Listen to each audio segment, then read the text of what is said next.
Formation manager ou leader du quotidien.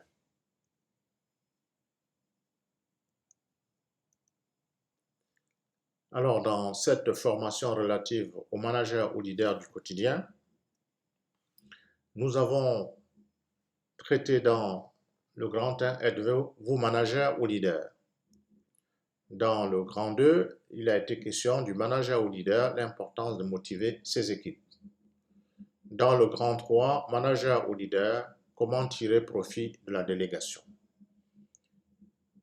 Nous sommes donc dans ce grand 3.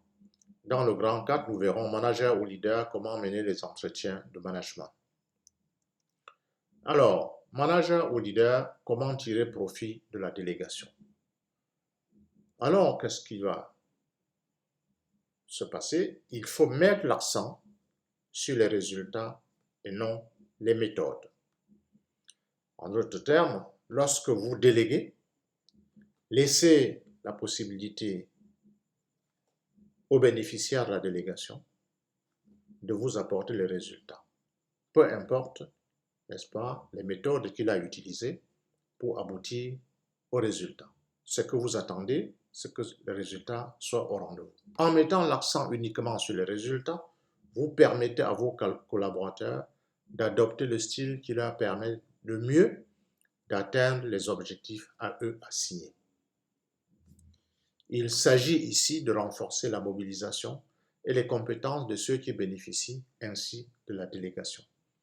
Car si vous devriez insister sur les méthodes, il est fort à parier que vous anéantirez, n'est-ce pas, les compétences de ceux qui bénéficient de votre délégation.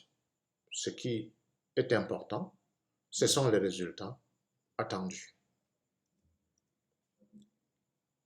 Assurez le suivi de la délégation. Lorsque vous déléguez, il faut un suivi. Ce suivi doit se faire généralement par des rencontres périodiques. Des rencontres régulières en tête-à-tête avec les délégataires doivent vous permettre de contrôler le bon déroulement de la délégation. Il est hors de question de déléguer et d'abandonner, n'est-ce pas, le bénéficiaire de la délégation à son triste sort. Lorsqu'on délègue, il faut un suivi.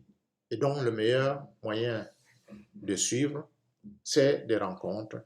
Ce sont des réunions, n'est-ce pas, avec le bénéficiaire de la délégation. Il s'agit, par ces rencontres, de garder le contrôle de votre entreprise et d'éviter d'être désagréablement surpris.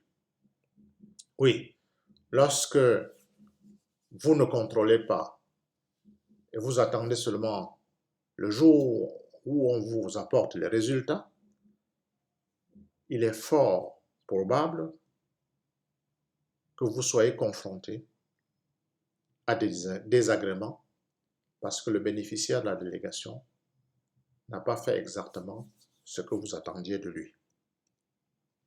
Incitez vos subordonnés directs à déléguer.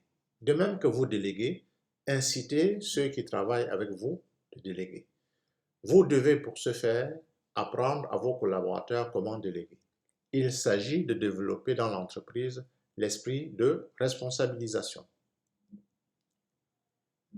Quels sont les apports de la délégation? Eh bien, la délégation a des apports. Quels sont-ils donc? La délégation est souvent perçue par le manager nouvellement promu comme une perte de contrôle. Or, non seulement la délégation est un outil de performance, mais fédère les équipes. Elle permet de motiver vos collaborateurs. En déléguant, non seulement vous pourrez vous concentrer sur les missions essentielles de votre poste et les plus bénéfiques à votre entreprise, mais vous permettrez également à vos collaborateurs de s'impliquer davantage, de prendre des initiatives, de donner plus de sens à leur propre mission et ainsi décupler leur motivation.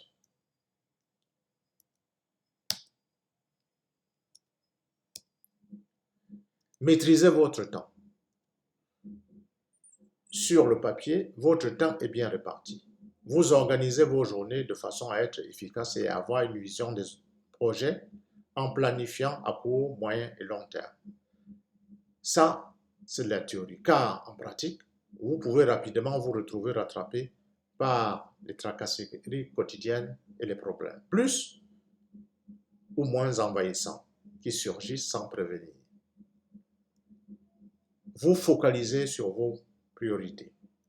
L'objectif est donc de faire en sorte de perdre le moins de temps possible sur ces derniers et allouer un maximum d'efforts et de concentration sur l'essentiel. Après tout, c'est bien pour cela que vous êtes là.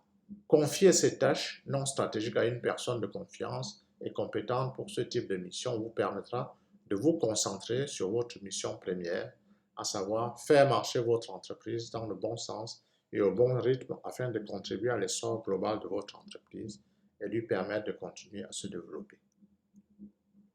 Responsabilisez les membres de votre équipe.